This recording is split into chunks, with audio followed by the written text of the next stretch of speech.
Welcome all in the Nakshatra series number 3 and today आज हम रवि के 3 नक्षत्रों के बारे में जानने वाले हैं। अभी तक हमने केतु के 3 नक्षत्र देखे हैं, अश्विनी, मघा और मूल नक्षत्र। उसके बाद में शुक्र के 3 नक्षत्र जो मेष राशि में आते हैं 13 अंश 20 कला से 26-40 तक, वो भरणी, उसके बाद में पूर्वा फाल्गुनी और उत्तराषाढ़ा, ऐसे 3 नक्षत्रों के बारे में देखा है। आज हम रवि के नक्षत्रों के बारे में देखने वाले हैं। तो मेष राशि में, उसके बाद में सिंह राशि में और धनु राशि में, तीनों में 26-40 में 26 डिग्री 40 कला के ऊपर रवि के नक्षत्रों की शुरुआत होती है। लेकिन केतु के और शुक्र के नक्षत्रों की तरह यह नक्षत्र पूरी तरह से इस राशि में नहीं आता। इसका सिर्फ एक चरण अग्नि तत्व के तीनों राशियों में आता है। जैसे कि यहाँ दिखाया गया है कि कृत्तिका जो शुरुआत मेष राशि में 26 डिग्री 40 कला पर होगी, उत्तरा फाल्गुनी की शुरुआत सिंह राशि में, लियो राशि में 26 डिग्री 40 पे होगी और उत्तराषाढ़ा की शुरुआत धनु राशि में 26 डिग्री 40 कला पर होगी और उसके बाद 30 डिग्री तक उसका पहला चरण कंप्लीट होने के बाद में जो अगली राशि है, जैसे कि मेष के बाद आती है टॉरस, वृषभ राशि, तो उसका हमें संबंध लेना पड़ेगा क्योंकि मंगल की राशि में रवि और फिर शुक्र की राशि में रवि, ये दोनों चीजें फिर अलग हो जाती है। उसी तरह से लियो में जब वो आएगा तो लियो एंड वर्गो, फिर वो जब लियो से वर्गो में अगर किसी का नक्षत्र कनेक्टेड है तो वह मरकरी और फिर सन, ये दोनों को हम वैसे समझेंगे। लेकिन लियो में है तो सन प्लस सन, मतलब रवि प्लस रवि, वो सभी कुछ रवि है। उसके बाद में सैजिटेरियस में वो गुरु प्लस रवि है, वो राशि एंडिंग होने तक। फिर उसके बाद में पहला चरण समाप्त होने के बाद में फिर बाकी के जो 3 चरण है वह कैप्रिकॉन मकर राशि में आते हैं, जो शनि की राशि है। तो इसको रवि को समझते वक्त हमें ये जो बदल है, ये जो ट्रांसफॉर्मेशन है, उसको ध्यान में रखना बहुत ही जरूरी है। कि जैसे कृत्तिका पहला नक्षत्र हम देखेंगे जो मेष राशि में 26-40 के बाद शुरू होता है, तो वो मंगल और रवि है।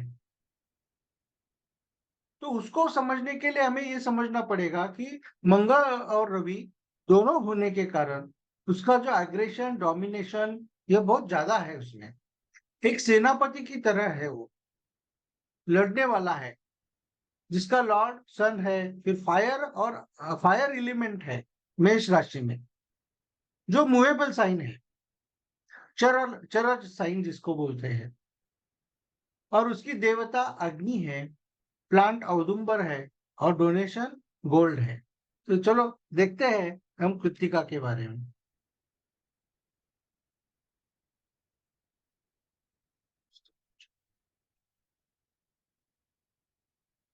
कृत्तिका, इसके अग्नि इज अ फायर। अभी फायर जो है, कोई भी जो एनर्जी है उसमें एक कंस्ट्रक्टिव और डिस्ट्रक्टिव, ये दोनों तत्व होते हैं। तो फायर में भी यह दोनों तत्व है। फिर एम्यूनिशंस या शस्त्रास्त्र बनाने वाली जो भी शार्पन थिंग्स है, क्योंकि उसकी आकृति एक वस्त्रा की तरह या जो चाकू की तरह धारदार जो छुरा होता है, वो छुरे की तरह भी होती है, इसके लिए वो भी इसमें माना जाता है। फिर एम्बिशियस है, ही इज वेरी एम्बिशियस। फिर सरोगसी के लिए वो भी माना जाता है, हंग्रीनेस के लिए माना जाता है, मतलब हमारे पेट में जो भूख लगती है, तो ये भूख भी अग्नि तत्व है। तो इसकी एक बहुत सुंदर स्टोरी है। एक तारकासुर नाम का एक राक्षस था और जिसे लॉर्ड ब्रह्मा ने वर दिया था कि 7 दिन के कोई लड़का जो है जिसके 6 मुख होके, वही तुम्हें सिर्फ मार सकता है, बाकी कोई भी आपको नहीं मार सकता। तो यह वर मिलने के बाद में वो बहुत ही बेभान हो गया और सभी लोगों को, देवताओं को, ऋषि मुनियों को तकलीफ देने लगा, क्योंकि उसे पता था अरे 7 दिन का ऐसा कौन 6 मुंह वाला कौन आने वाला है, तो कोई नहीं था। तो जब ऐसा करने लगा तो सब लोग इनके पास गए, भगवान के पास गए, तो उन्होंने फिर इसका हल निकाला था। और फिर बहुत बड़ी स्टोरी है वो। फिर उसके बाद एक जो षडानंद मतलब 6 मुख वाला एक बालक का जन्म भगवान शंकर जी के विजय को लेकर बनाया गया था। और वह फिर उसका नाम पड़ा कार्तिकेय, जो कि उनका एक बहुत पराक्रमी ऐसा एक सेनापति था। तो ये जो कार्तिकेय है वह 6 मुख वाला था, इसके लिए उसको षडानंद भी कहा जाता है। तो वो भी कृत्तिका नक्षत्र में ही उसका जन्म हुआ था। तो इसके लिए उसको मतलब कृत्तिका नक्षत्र में तो भगवान कार्तिकेय की विशेष पूजा होती है, कि यह एक ही दिन है कि जब सभी लोगों को उस मंदिर में जाने की अनुमति होती है, और उनकी पूजा की विशेष पूजा हवन वगैरह सब किया जाता है, जो कार्तिक महीने में आता है, कार्तिक पूर्णिमा में। तो उनका वो जन्मदिन मनाया जाता है। तो ऐसे कार्तिक स्वामी इनका जो कॉम्बिनेशन है कि वो एक महान पराक्रमी योद्धा थे। तो कृत्तिका नक्षत्र में जिसका भी जन्म इस नक्षत्र में मेष इसमें होगा, 26-40 से लेके 30 डिग्री तक होगा। तो रवि और मंगल ये दोनों के तत्व वहां मिलने के कारण वो बहुत बड़े योद्धा होते हैं और बहुत यशस्वी होते हैं, यशस्वी सेनापति होते हैं। तो ये कार्तिकेय ने जैसे उस तारकासुर का वध करके सभी को चिंता मुक्त कर दिया और सभी लोग सुखी हो गए। तो इस तरह से ये लोग भी बहुत बड़े सेनानी के तौर पर बहुत बड़ा काम कर जाते हैं। जैसे वाहेगुरु अमित हमारे बस गुरु एक एक Nanak Sahab. Amit hello, please mute your mic. Amit, आपका माइक म्यूट कीजिए। Hello please mute. Guru Nanak साहिबा है जो जिन्होंने बहुत बड़ा पराक्रम अपने कार्यकाल में किया था। तो वो भी कृत्तिका नक्षत्र और मेष लग्न राशि में उनका जन्म था। फिर सरदार वल्लभ भाई पटेल जी है कि जिन्होंने हमारे देश के सभी संस्थानों को बर्खास्त करके और सबको, हमारे देश को एकत्रित किया और रिपब्लिक ऑफ इंडिया, पूरा जो भारत देश एक देश करके उन्होंने उसको जोड़ दिया। ये बड़ा ही महान और ऐतिहासिक कार्य था जो उन्होंने करके दिखाया। तो उनका भी कृत्तिका के साथ बहुत अच्छा संबंध मतलब रिलेशन था। उसके बाद में और एक स्टोरी छोटी सी आती है, वो सप्तर्षि के बारे में, कि 7 ऋषि मुनि जब उत्तर ध्रुव से गुजर रहे थे तो बहुत ठंड पड़ गई थी। और इस ठंड की वजह से वो अग्नि नाम की जो तारा है उसके पास आए। तो उन्होंने सोचा कि चलो अभी थोड़ा सा सेक वगैरह लेते हैं, तो आगे हम आगे का प्रवास कर देंगे। लेकिन कुछ देर होने के बाद में तो उन्होंने कहा चलो अभी हम थोड़ा देर सेक लिए, थोड़ा सा गर्म उबदार हुए हैं, तो हम आगे का रास्ता तय करते हैं। तो 7 ऋषि थे और 7 उनकी पत्नियां थी। तो ऐसा कहने के बाद में चलो निकलते हैं, ऐसा उन्होंने पत्नियों से कहा। लेकिन उसमें से जो 7 में से एक अरुंधति सिर्फ उनके साथ चली गई और बाकी के 6 उधर ही सेकती रही। तो ये आगे गए, आगे गए, आगे गए, और अपने डेस्टिनेशन पर पहुंचने के बाद उन्होंने देखा अरे हमारी तो ये 6 जन तो आई नहीं। तो उन्होंने कुछ देर तो राह देखी, लेकिन तभी भी आने नहीं आने के बाद में फिर उनको शाप दे दिया कि तुम उधर ही रहो, इधर फिर से आने का नहीं। इसलिए आकाश में सप्तर्षि के पास हमें अरुंधति नाम का तारा आकाश में दिखता है, लेकिन जो बाकी के 6 है वो अग्नि नाम के तारे के आसपास इर्द गिर्द दिखते हैं। तो ऐसी एक पुराण कथा उसमें है। तो ये बताने का कारण क्या है कि ये 6 अग्नि तत्व और अग्नि देवता के साथ ये 6 जुड़े हैं। जैसे कार्तिक स्वामी के इसमें भी हमने देखा कि 6 मुख चाहिए, इसमें 6, तो 6 का आंकड़ा यहाँ जुड़ा हुआ है। ये हमें इसमें समझने की बात है कि जिसका उपयोग हम कहीं ना कहीं अच्छी तरह से कर सकते हैं। तो लॉर्ड कृष्णा और कार्तिकेय, इनको मोर का पंख जो था, मोर पंख जिसे कहा जाता है, वह बहुत ही पसंद था। और भगवान श्री कृष्ण जी तो अपने मुकुट में उसको हमेशा धारण करते थे। उसी तरह से कार्तिकेय स्वामी को यह पूजा जब की जाती है उनकी, तो उन्हें वो चढ़ाया जाता है। तो ये भी एक विशेषता कही जा सकती है इसमें।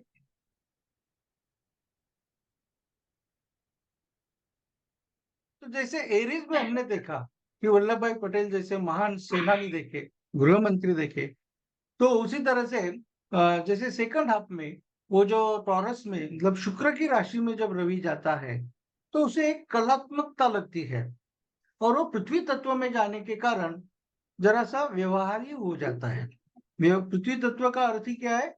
व्यवहारीपन है, प्रैक्टिकेबिलिटी है। वो जरा गिनने वाले लोग हैं, वेरएज मेष वाली वो गिनते नहीं है। वो कोई भी जो चीज करते हैं, वो फुल्ली डेडिकेटेड बनके और अपनी जान की परवाह न करते हुए करते हैं। तो वहां कोई हिसाब नहीं लगाते। लेकिन हिसाब लगाने वाली जो 3 राशियां हैं, वह है पृथ्वी तत्व की 3 राशियां, टॉरस, वर्गो एंड कैप्रिकॉन। तो ये कर कुछ भी काम करेंगे तो मुझे क्या मिलेगा, ये उनके मन में पहले जहन में आ जाता है, जिसे हम स्वार्थ बोलते हैं। तो वृषभ में अगर कृतिका नक्षत्र है, तो वो थोड़ा सा शांत हो जाएगा। मतलब गुस्सा तो होगा, लेकिन उसका शांत रूप से वो बाहर आएगा।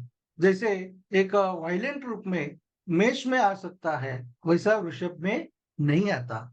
और वृषभ में इमोशनल लेवल पे वो बहुत अच्छी तरह से एक शांति का अनुभव वहां पर कृत्तिका नक्षत्र देता है।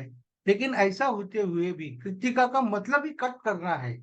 कृत कृत मतलब काटना, काटना, ये बहुत आवश्यक इंपॉर्टेंट बात है।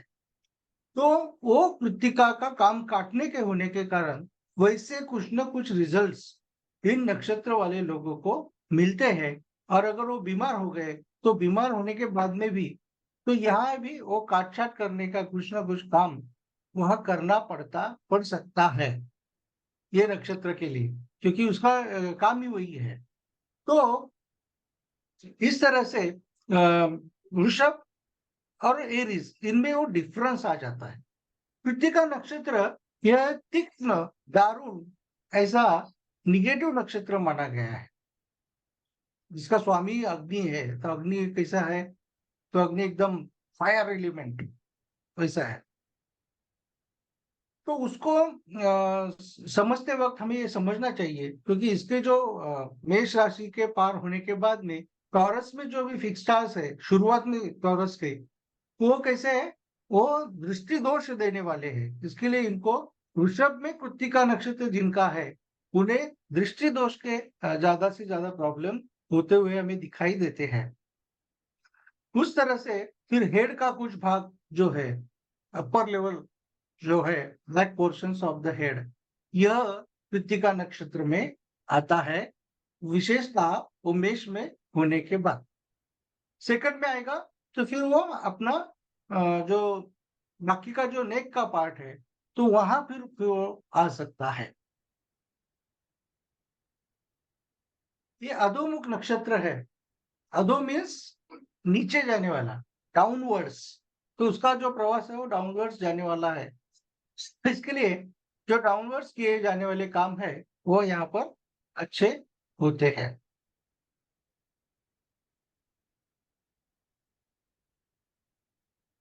देन दूसरा रवि का जो नक्षत्र है वो सिंह राशि में 26-40 पे शुरू होता है। उत्तरा फाल्गुनी इसका नाम है। तो फाल्गुनी का मतलब हमने लास्ट टाइम में भी देखा था, इट्स अ वेरी फ्रूटफुल और गुणी मीन्स वेरी गुड क्वालिटीज वाले लोग ये होते हैं। और उनकी जो रूलिंग डायटी है वो आर्यमान है। वहां पे अग्नि थी, यहाँ आर्यमान है। Aryaman is related with our close friends और कंपेनियंस। और ये भी मंगल के जो गुण है, कुछ मंगल और रवि के गुण, ये दोनों गुण इस आर्यमा देवता में पाए जाते हैं। ये वास्तु में भी जब 81 पार्ट्स किए जाते हैं, तब 8 पद आर्यमान इस देवता को दिए हैं। तो आर्यमा यह 12 आदित्य में से एक आदित्य है, सूर्य का एक रूप है, जिसे आर्यमा कहा जाता है। So these people are very noble person and they are very charitable persons also. देखो, रवि और रवि दोनों रवि हो गए यहाँ पर, दोनों राजा, मतलब रवि का लग्न और रवि का नक्षत्र। ऐसे लियो में जब 26-40 से 30 तक होगा, तो ये पूरी तरह से रवि है, ऐसा हम कहेंगे। So they have the leadership qualities, management qualities and so many very good qualities from the king. तो कि एक राजा में जो होना चाहिए, ये इनमें बहुत सभी तत्व होते हैं। लेकिन उनमें दोष एक आ सकता है कि they are very egoistic, self absorb personalities. और उनके आसपास रहने वाले जो लोग हैं, वो अगर उनकी झूठी तारीफ करने वाले हो, तो क्या हो सकता है कि ये लोग बिगड़ सकते हैं। फिर वो राजा विलासी हो सकते हैं, फिर प्रजा की तरफ उनका ध्यान नहीं देंगे, ऐसा भी हो सकता है। And in sometimes they become very addictive. Addiction ये इनकी बहुत ही वीकनेस है, ठीक है। They have special connection with the wedding ceremonies. तो वेडिंग सेरेमनीज के लिए ये उत्तरा फाल्गुनी नक्षत्र बहुत ही शुभ माना गया है। और वहां पर जो सेरेमनीज होते हैं, तो उसमें इनके मंत्र भी किए जाते हैं, उत्तरा फाल्गुनी नक्षत्र के। इसकी जो देवता आर्यमान है, फिर उसके जो आराध्य वृक्ष पायरी है, और उसका जो दान है, डोनेशन, वह पर्ल है। पर्ल मतलब मोती। तो इन्होंने मोती का दान देना चाहिए या मोती का यूज करना चाहिए, ऐसा शास्त्रों में कहा गया है, ठीक है। और नंदी की भी एक स्टोरी इसमें आती है कि एक बालक ने, एक इंसान ने बहुत ही बड़ा तप किया। तो उतना तप करने के बाद में उनको फिर उन्होंने भगवान शिव जी प्रसन्न हो गए। फिर उन्होंने वर मांगा, तो वो बोले कि मुझे आपके मंदिर के प्रारंभ में ऐसा स्थान मिलना चाहिए कि कोई भी आपका दर्शन करने के लिए आए, तो पहले मेरे दर्शन या मुझसे मिलकर ही आगे बढ़ना चाहिए। ऐसा वर फिर उनको मिला था। तो ये नंदी भी इस नक्षत्र से जुड़ा हुआ है। तो these are very noble personalities, ये तो है। और राजा में जो एक अच्छे गुण होने चाहिए, वो सभी गुण यहाँ पर उनमें देखे जाते हैं। जब वो कन्या में हम उसका ये रिलेशन लेते हैं, तो रवि, बुध और रवि, ऐसे उसको देखना है। तो जब बुध और रवि हो जाता है, तो कैलकुलेटेड कुछ भी चीजें करने में वो विश्वास करने लगते हैं। तो ऐसे ही कुछ करेंगे नहीं, तो उसमें व्यवहार होगा, कैलकुलेशंस उनके होंगे, और सभी लोगों को से चर्चा कर कर वो निर्णय करेंगे। तो इसके दो बहुत बड़े उदाहरण हमने इसमें लिए हैं। एक तो है राजेश खन्ना साहब का, कि जिनका चंद्र उत्तरा फाल्गुनी नक्षत्र में था। तो उनके भी जो मानसिकता थी वो इस तरह से थी। He was very compassionate and friendly nature के थे वो। एंड वॉज सो ग्रेसफुल कि उनके जमाने में वो इतने बड़े सुपरस्टार थे कि लोग अपने खून की स्याही से उनको खत भेजा करते थे। बहुत प्रसिद्ध थे, वहां के तभी के सुपरस्टार थे वो। और उस सभी जमाने में, पूरे जमाने में इतने लोकप्रिय और फेमस होते थे, बहुत फेमस थे। तो उसके बाद में जो दूसरा नाम है, वो सुभाष चंद्र बोस जी का है, जो नेताजी सुभाष चंद्र बोस, जो कि हमारे एक महान लीडर कहे जाते हैं। कि जो एक सिर्फ लीडर नहीं थे, तो एक बहुत बड़े सेनापति थे। और उन्होंने आजाद हिंद सेना की स्थापना की। इसके लिए फिर बहुत सारे देशों में वो छुप छुप के गए, जापान गए, पश्चिम जर्मनी गए, बहुत सारे देशों में गए, इटली गए, और वहां के जो लोग थे, प्रमुख लोग, उनसे भी वह मिलकर अपने देश को स्वतंत्रता दिलाने के लिए उन्होंने तभी इतना महान कार्य किया कि हम सोच भी नहीं सकते। It is just beyond our logic कि वो जमाने में किसी ऐसे छुप छुप कर जहाज में जाना, फिर वहां उनसे मिलना, इतने लोगों से, इतने राष्ट्र प्रमुखों से मिलना, यह बात अशक्य कोटि की लगती है, लेकिन जो उन्होंने करके दिखाई। और स्वतंत्रता के जो वॉर में उनका जो योगदान रहा वह बड़ा ही बेमिसाल और असामान्य था, क्योंकि अंग्रेज का जो जमाना गवर्नमेंट था तभी, तो उनको खोखला बनाने के लिए और उनको कमजोर बनाने के लिए सुभाष चंद्र बोस जी का जो कार्य है वह एक बहुत ही महान कार्य है, ऐतिहासिक कार्य है, और वह इसलिए जाने जाते हैं। तो ऐसा कार्य ये नक्षत्र वाले करते हैं। तो जैसे ही रवि से बुध में आ जाते हैं तो डिपेंडेंसी बढ़ती है। पृथ्वी तत्व में क्या होता है कि वो अकेले कुछ कर नहीं सकता, फिर वो डिपेंडेंसी उसकी बढ़ जाती है। They are not self reliant. Water तत्व इनमें ज्यादा होता है।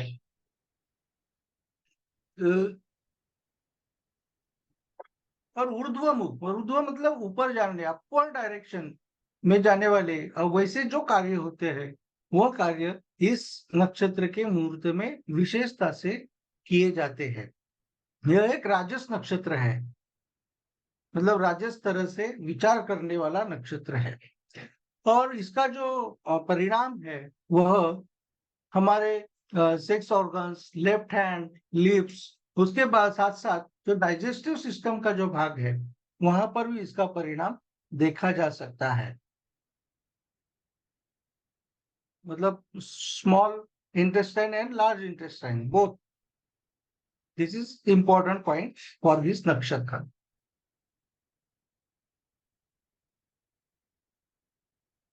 Then comes Uttarashadha. ये जो नक्षत्र है वो धनु राशि में 26-40 से लेके एंडिंग तक 30 डिग्री तक है। पहले मतलब गुरु और रवि ऐसे है।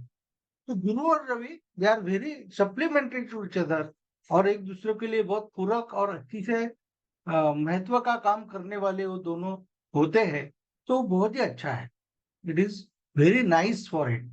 और इसकी जो देवता है वो विश्वकर्मा है।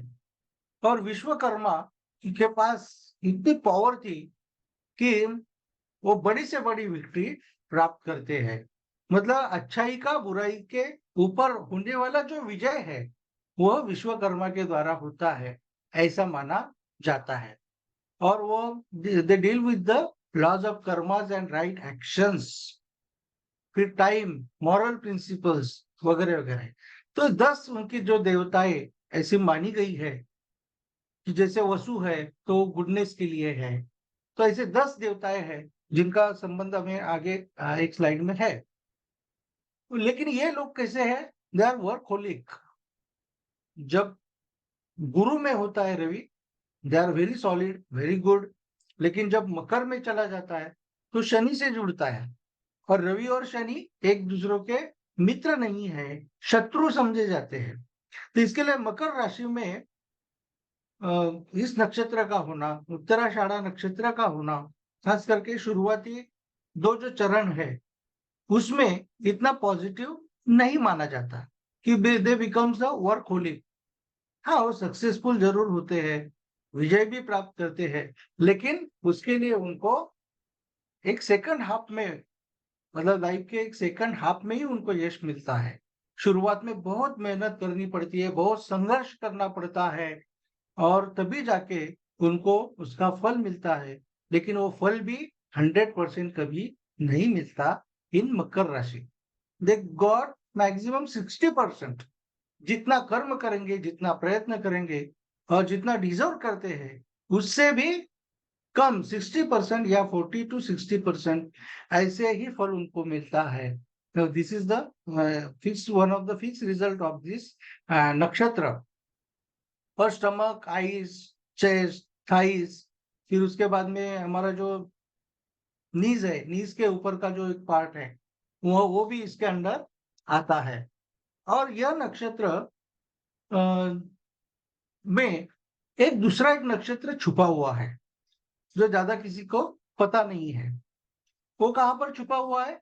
तो मकर राशि में 6:40 से लेके 10 डिग्री तक वो छुपा हुआ है, और उसका नाम है अभिजीत नक्षत्र, जिसको एक स्वतंत्र अस्तित्व तो दिया नहीं गया है, लेकिन ऐसा माना गया है कि मकर राशि के उत्तराषाढ़ा नक्षत्र का चौथा चरण, लास्ट चरण, 6:40 से लेके 10 तक, और श्रवण का पहला एक चरण का कुछ भाग, 1:40 तो वो उसमें उसका स्पैन जो है वो अभिजीत नक्षत्र का माना जाता है, जो कि अपने आप में बहुत ही एक अकेला और वेरी ऑस्पिशियस है। तो अभिजीत नक्षत्र में अगर जन्म हुआ है तो आपको निसर्ग ही क्या देता है? एक बहुत ही बड़ी उपलब्धि करा के देता है, बहुत अच्छी डेस्टिनी शुरुआत में ही देता है। So it is a fix result of that Abhijit नक्षत्र। और अभिजीत नक्षत्र मतलब अभिजीत के जो मुहूर्त होते हैं कि रवि फर्स्ट हाउस में, फिर फोर्थ हाउस में, फिर या सेवंथ हाउस में, 10th हाउस में जब होता है, तभी उसको हम अभिजीत नक्षत्र कहते हैं। और उस सॉरी अभिजीत मुहूर्त कहते हैं। और उस अभिजीत मुहूर्त में जो शुभ कर्म है, शुभ कार्य है, जैसे विवाह जैसे मंगल मंगल कार्य है, वो तब वहां होते हैं। तो आपने देखा होगा कि कई लोगों में रात को 12:30 बजे शादी होती है, कई लोगों में दिन के 12:30 बजे के आसपास होती है, कई लोगों के सुबह होती है, कई लोगों के रात में होती है, मतलब डिफरेंट टाइम से। लेकिन ये चारों मुहूर्त जो है अभिजीत से जुड़े हुए माने जाते हैं, तो ये आपको पता होना चाहिए, इसके लिए मैंने बताया। तो इसका जो स्पैन है, तो 6:40 से 10 डिग्री तक वो बहुत ही शुभ माना गया है। तो कौन से महान व्यक्ति इस जी इनका जन्म इसमें हुआ? तो अब्राहम लिंकन जी, जिनको एक लेटर हाफ में, मतलब उन्होंने कितनी बार इलेक्शंस लड़ा, और सब बार वो क्या फेल होते चले गए, चुन के नहीं आते थे। लेकिन जब वो चुन के आए तो उनको क्या मिला? राष्ट्राध्यक्ष का पद मिला। तो उनका मकर के साथ में और इस उत्तराषाढ़ा अभिजीत के साथ में संबंध था। स्वामी विवेकानंद जी, जिनका संबंध उत्तराषाढ़ा से, उनका धनु लग्न माना जाता है, और धनु लग्न में उत्तराषाढ़ा में उनका लग्न बिंदु है। तो हम सब जानते हैं कि गुरु और रवि ये दोनों, उनमें कितना प्रभाव था, उनका एक चेहरा, व्यक्तित्व इतना तेजस्वी था, इतना अच्छे तत्वज्ञानी थे वो, कि पूरे वर्ल्ड में उन्होंने हमारे भारतीय संस्कृति एवं तत्वज्ञान की झंडा जो फहराया था। और उनका पूरे वर्ल्ड में आज भी उनके विचारों का अध्ययन किया जाता है। तो इतने महान व्यक्ति थे हमारे स्वामी विवेकानंद जी। उसके बाद में सुनील गावस्कर जी, जिनका मकर राशि में उत्तराषाढ़ा नक्षत्र में लग्न है, तो वो भी कितने फेमस व्यक्ति है, हम सब जानते हैं। नेपोलियन, नेपोलियन बोनापार्ट, ये कितने बड़े राजा थे कि इन्होंने कभी हार का मुंह नहीं देखा, and he used to plan everything in a very time manner. तो उनमें ये जो क्वालिटीज थी कि जो तभी के जो सम्राट थे, उनमें ये सबसे बड़े सम्राट थे, और इन्होंने कितने युद्ध जीते। परफेक्ट प्लानिंग करते थे वो, he used to plan everything, और टाइम टेबल बनाते थे, तो टाइम का यूज करते थे, प्लानिंग का यूज करते थे, और उनकी जिंदगी में उन्होंने कभी युद्ध नहीं हारे। सो ऐसे महान व्यक्ति इस नक्षत्र में जन्मे हैं।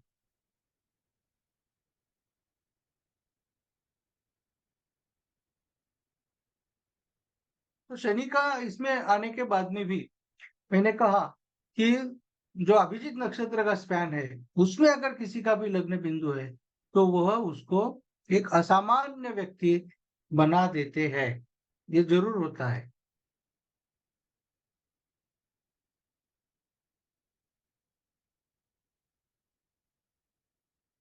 ये भी ऊर्ध्व टाइप का नक्षत्र है जो अपवर्ड डायरेक्शन में मूव होता है। कफ का इसमें ज्यादा ये आता है। द थाइज और वेस्ट, ये जो पार्ट्स है बॉडी के, वो वहां पर आ जाते हैं। और एलिमेंट पृथ्वी तत्व का इसमें है, और डायरेक्शन इज साउथ। डायरेक्शंस भी चेंज हो जाती है, पृथ्वी तत्व की डायरेक्शंस वह साउथ मानी जाती है। तो इस तरह से ये जो रवि के 3 नक्षत्र, इनको हमने समझने की कोशिश अभी कर रहे हैं। एक शुरुआत में एक स्लाइड शुरुआत में चली गई, सॉरी। हाँ देखो, ये जो 10 देवता है ना, Vishwa Deva, all gods of the universal gods called as the Gana devatas. गण देवतास थे, तो 10 प्रकार के थे। ठीक है। विष्णु पुराण में ऐसा कहा जाता है कि धर्म और विश्वा, इनके 10 पुत्र थे। और दक्ष, जो एक जेनेटिक इंजीनियर माने गए थे वो टाइम के, उसकी वो लड़की थी। तो वो one is Vasu, which is connected with goodness. Then Satya, Satya जो क्या है, truth. Kratu, will power. Daksha, righteous skills. Kala, Kala means time. Kama means desire और लस्ट, जो हमारी वासना है उसको बोला जाता है। Dhriti means firmness, forbearance. Kuru, हमारे एंसेस्टर्स, हमारे पूर्वज। पुरु, पुरुरावस, ब्राइटनेस। और माद्रवास, मतलब पीक ऑफ जॉय। तो ऐसे 10 जन का संबंध इस विश्वकर्मा से और इस नक्षत्र के साथ है। इसीलिए रवि हमारे पूरे इसका क्या है, प्रमुख है। जो सोलर सिस्टम का प्रमुख कौन है, रवि है। So is called as the father और द सोल, ऐसे कहा जाता है। and related to our heart, that is the sun planet। तो इस तरह से तीनों नक्षत्र आज हमने देखे हैं। अभी किसी को प्रश्न पूछना है तो जरूर पूछ सकते हैं। And I request doctor.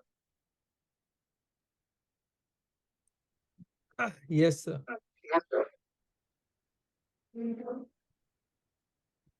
Yes sir, आज प्रश्न लेते हैं, राइट या आपको सर, एक उसमें प्रश्न कुछ, आया था। हाँ, तो if you there have was to a correlate question. The things you can. या विल गो अहेड। एक खाली एक क्वेश्चन था, आया था कि basically nakshatras are related to moon, right sir? मतलब they are suppose to be हाँ बिल्कुल। वाइव्स ऑफ मून, मतलब सब वाइव्स है चंद्र के। तो नाउ हम लोग एसेंडेंट को इम्पोर्टेंस देते हैं नक्षत्र में कि मून को इम्पोर्टेंस देते हैं नक्षत्र में? मतलब moon placement in that particular नक्षत्र इम्पोर्टेंट देते हैं कि एसेंडेंट का प्लेसमेंट इम्पोर्टेंट इम्पोर्टेंस देंगे उसमें? No doubt ascendant placement is always more important. अभी ये पुराने जमाने में क्या हुआ था कि when astrology was not so developed and modernised, so तभी क्या होता था, हम्म किसी बच्चे का जन्म हुआ, जैसे हम हमारे इसके तभी ब्राह्मण के पास माँ पिताजी चले जाते थे, हमारे बच्चे का जन्म हुआ है तो उसका नाम कौन से कैसे हम्म रखो, और फिर उसकी राशि कौन सी हम्म है। So they used to tell them कि वो चंद्र राशि से वो बताते थे तभी के टाइम कि चंद्र राशि नक्षत्र जो हम्म उसका नाम आएगा, ये समझो यह आ गया, तो ये ज्येष्ठा नक्षत्र में, हम्म वृश्चिक राशि में ज्येष्ठा नक्षत्र में यह आता है, न आ गया तो अनुराधा में हम्म आता है। तो इससे आप क्या करो, नाम रखो, फिर चालू नाम अलग नाम से रखो, ऐसे कहा जाता था पुराने जमाने में। But now days okay. Astrology is so modernise and so develop कि आज हम जानते हैं कि हम्म बहुत ही डेवलप हो चुकी है। तो वी हैव ऑन डॉट, हम माइक्रो लेवल पर काम हम्म करते हैं। और वो जो जिसने भी प्रश्न पूछा है, तो वो एक अलग स्टोरी है कि चंद्र की जो 27 वाइफ्स थी, फिर उसमें हम्म एक रोहिणी ऐसी थी जिसको बहुत वो चाहता था, फिर वो दूसरी ज्येष्ठा थी कि जो उसको हमेशा ताने देती थी, वगैरह वगैरह वगैरह. दैट इज द मिथ हाँ हाँ which yes. is made for the to know the qualities of the nakshatras actually. ऐसे है. तो कहीं पे भी हमें जो संबंध मतलब कोरिलेशन लगाना है तो वो अलग बात होती है. नक्षत्र इज अ पार्ट ऑफ राशि, दैट्स इट. तो राशि है, तो राशि में जब जन्म होता है किसी का, तो ईस्ट हॉरिजॉन के ऊपर जो भी राशि है that is more connected with your physical level और मेंटालिटी और पर्सनैलिटी. बिकॉज ऐसा क्यों बोला जाता है? क्योंकि वो जो पूर्व क्षितिज पर जो राशि आ जाती है वह सिर्फ ज्यादा से ज्यादा 2 घंटा 14 मिनट होती है और कम से कम 95 मिनट्स होती है.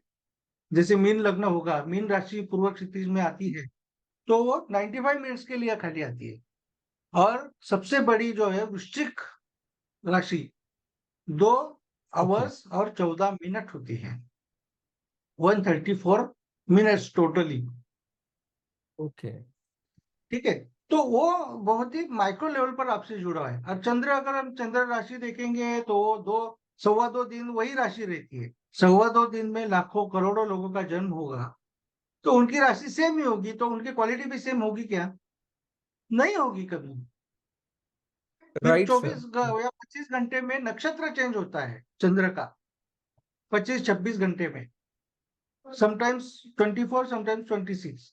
तो तभी फिर ऐसा हम कहेंगे क्या कि 26 घंटे में जितने बालकों का जन्म हुआ है वो सभी सेम है, उनका नक्षत्र एक ही है? इसके लिए नहीं कह सकते. और हम हमारी जो अभी डेवलप शास्त्र है वो तो अभी जो जुड़वा है, ट्विंस है, तो दो ट्विंस भी समान नहीं होते हैं. तो उनमें तो लग्न नक्षत्र भी सेम रहेगा, लग्न भी सेम रहेगा, चंद्र की राशि, नक्षत्र, उपनक्षत्र, नवमा सब सेम रहते हैं. खाली क्या बदलता है? सब्लॉर्स बदलते हैं, जो हमें केपी में सीखना है. तो केपी सीखने के लिए राइट. हमारी ये जो सब मशक्कत चालू है, मेहनत चालू है, तो उसके लिए हमें पहले नक्षत्र मालूम होना चाहिए, फिर उसके नक्षत्र के 9 पार्ट्स आएंगे. Then we will come to know how they differs from one to another. तो इसके लिए पहले नक्षत्र को समझेंगे, तो फिर उसके बाद में आपको समझ में आएगा कि वह, जैसे मैंने कहा कि उत्तराषाढ़ा में धनु राशि में रवि गुरु, तो वो एक अलग होगा. फिर मकर राशि में पहला चरण जो है 0 to 3 डिग्री 20 कला, वो अलग होगा. फिर 3:20 से 6:40 तक अलग होगा. पहले तो हमें उसको पार्ट पार्ट में समझना है. फिर मैंने कहा कि अभिजीत नक्षत्र में जब 6:40 से 10 आता है, it is most auspicious over there. क्योंकि अभिजीत एक बहुत ही अलग स्पेशल ऐसा स्टार माना जाता है, जिसको अलग नक्षत्र का दर्जा नहीं है तो भी. So this type of things should be understood in minute level and micro level. Okay. Right. Right sir. Sir लेकिन विंशोत्तरी दशा हम लोग चंद्र के हिसाब से ही लेते हैं ना? We take it yes. Vimshottari is yes. Basically moon dasha only. Yes. This person who is विशुद्ध born इन दशा अ जो लेते पर्टिकुलर हैं नक्षत्र. वो नक्षत्र से लेते हैं, क्योंकि घटनात्मक परिणाम देने वाला कौन है? मून है, ऐसे माना जाता है. मून मतलब क्या है? चंद्र है, हमारा मन है. तो मन से ही घटना का निर्माण होता है. मन के सहभाग के बिना कोई भी घटना निर्माण हो ही नहीं सकती. सिर्फ मन की जो घटनाएं हैं, मतलब होने वाली जो घटनाएं हैं, उसमें मन का जो सहभाग है, जो पार्टिसिपेशन है, वो 4 लेवल से देखना चाहिए. हम क्या करते हैं, खाली कॉन्शियस लेवल, एक जानियो की जो मन है उस पर ही वो उसको देखने का हम प्रयास करते हैं. लेकिन कॉन्शियस के ऊपर पैरा कॉन्शियस है, सब कॉन्शियस है, सुपर कॉन्शियस माइंड है, इसको कौन देखेगा? तो we are thinking on very limited version, ऐसे मैं कह सकता हूँ कि खाली कॉन्शियस लेवल पे हम काम कर रहे हैं, लेकिन बाकी के लेवल पर भी हमें काम करना होगा. और अगर हम उस पर भी काम करेंगे तो हम जो डायग्नोसिस है, क्यूरिंग है, उसके एकदम 90% तक एकदम करेक्टनेस की तरफ जाएंगे. सिर्फ कॉन्शियस लेवल के ऊपर काम करेंगे तो एक ऐसी लेवल आएंगी कि वहां रुक जाएंगे. That is the limitation. तो वहां हमें कुछ भी नहीं सूझेगा, कोई भी रेमेडी काम नहीं करेगी, कोई भी मेडिसिन काम नहीं करेगी। तो इसलिए चंद्र को महत्व है। चंद्र का जो घटनात्मक परिणाम है वो देने का ये जरिया है। इसके लिए विषुवत्तरी दशा देखी जाती है चंद्र के नक्षत्र से, लेकिन उसको इंटरप्रेट किया जाता है लग्न नक्षत्र से ज्यादा। और आपने अगर ओके। वो पराशरी में वगैरह देखा होगा, हम्म। शायद जिन्होंने प्रश्न पूछा है उन्होंने पढ़ा होगा कि चंद्र नक्षत्र के हिसाब से उन्होंने ऐसे घटनाएं दी रहती है इसमें, भृगु संहिता में। भृगु संहिता में फिर आप नाड़ी ग्रंथ के ऊपर जाओगे तो वहां पे भी आपको सेम ये मिलेगा, लेकिन उसको लिमिटेशंस है, और उसमें आपको पास्ट की घटनाएं बराबर करेक्ट निकलेगी। फ्यूचर की एक भी घटना उसमें करेक्ट नहीं आती। नाड़ी ग्रंथ के जो ये देते हैं प्रेडिक्शंस, उसमें पास्ट बराबर मैच होता है। शायद प्रेजेंट की कुछ बातें मैच हो, लेकिन आगे का फ्यूचर की बातें मैच नहीं होती है। तो ये शास्त्र के अनेक प्रकार है, जैसे भृगु संहिता में भी वो दिए गए हैं, लेकिन उनको यूज जो करते हैं, जैसे अभी मेडिकल इसमें यूज करेंगे तो उसका कुछ यूज ऐसे डायरेक्टली नहीं कर पाएंगे। तो उसके लिए हमें कृष्णमूर्ति पद्धति जैसी जो मेथड है, जो आज की मॉडर्नाइज्ड मेथड मानी जाती है, we have to use that. वो एकदम सटीक मेथड है। Right sir. मतलब डायग्नोसिस के लिए हम लोग लग्न नक्षत्र यूज करेंगे। Means will for diagnosis will use लग्न नक्षत्र, specifically understanding the personality of a person, and for yes, events we will use moon nakshatra. That is the conclusion sir, ऐसे हम लोग बोल सकते हैं, we can say it in this fashion. Event will be concluded in the लग्न नक्षत्र fashion only. भाव भाव में देखेंगे इवेंट, है ना, कि Okay. लग्न के हिसाब से कौन से भाव एक्टिवेट हो रहे हैं। मैं एक एग्जांपल देना चाहता हूँ। मेरा क्लाइंट है, और उसका यूपी का एक क्लाइंट है। उसका ना एक शुक्र का महादशा शुरू हो गया पीछे। तो उसको हम्म। शुरू होने से पहले एक एस्ट्रोलॉजर के पास हो गए थे। His mother is also astrologer. तो उसके पास चले जाने के बाद में उन्होंने कहा, अरे वाह, आपके बेटे का तो 11th हाउस का दशा शुरू हो रहा है। और वो कौन सा दशा है? कन्या लग्न था, तो 11 to 9। वाह, ग्रेट।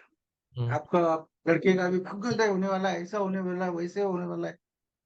इतना कुछ बता दिया, बट अनफॉर्चुनेटली उसका शुक्र की महादशा शुरू होने के बाद बहुत ही बड़ा एक्सीडेंट हो गया। अब इसको हम क्या कहेंगे? एस्ट्रोलॉजी झूठ है ऐसा कहेंगे? जो बताने वाले का परसेप्शन गलत है ऐसा कहेंगे? But we can see. तो केपी क्या कहता है कि फल नक्षत्र लॉर्ड देता है, प्लैनेट नहीं देता है। तो 11th हाउस हम्म। में शुक्र होने के बावजूद उसका जो नक्षत्र लॉर्ड था वह अष्टम स्थान में बैठा था, और उसकी वजह से उसको अष्टम स्थान के रिजल्ट मिले, 11 के मिले ही नहीं। हम्म। तो ऐसी स्टोरी है। मतलब there is lot right sir, of very. Things we should understand in that manner. तो जैसे दिखता है वैसा होता नहीं है। मतलब उससे हम लोग काफी we can come to specificity. And जो हम लोग ट्विन प्रेगनेंसी में भी वी हैव बीन सेइंग कि बाबा ट्विन प्रेगनेंसी में even though the charts are the same but the sub lord differs, that is why the destiny और the results vary, right sir? Yes, yes. मतलब कोई काफी common themes रहेंगे, मतलब वो दिखने में भी सिमिलर हाँ, रहेंगे लेकिन उनका some things nature are common. Because. हाँ। जो थिंग्स का सबलॉट कॉमन है, जैसे अभी 10 का सबलॉट कॉमन है, तो एक ही क्षेत्र में वो काम करेंगे। 5 और 10 का राइट। एक ही सबलॉट है, समझो इस खेल से रिलेटेड है, तो दोनों एक ही खेल में हम्म। रहेंगे। समझो क्रिकेट में है, तो क्रिकेट में जैसे स्टीव हुआ, मार्क हुआ, जैसे सगे एकदम ट्विंस एक ही खेल में थे, लेकिन उनकी पत्नियां अलग थी। फिर वो अलग पत्नियों जो अलग क्षेत्र में कार्य करने वाली थी, क्योंकि 7 का सबलॉट डिफरेंट था। सेवन सब लॉट अलग था। Right, right. हाँ, जैसे ही मतलब वो डिफरेंट होगा, तो वैसे उसमें डिफरेंस हमें देखने को मिलेगा।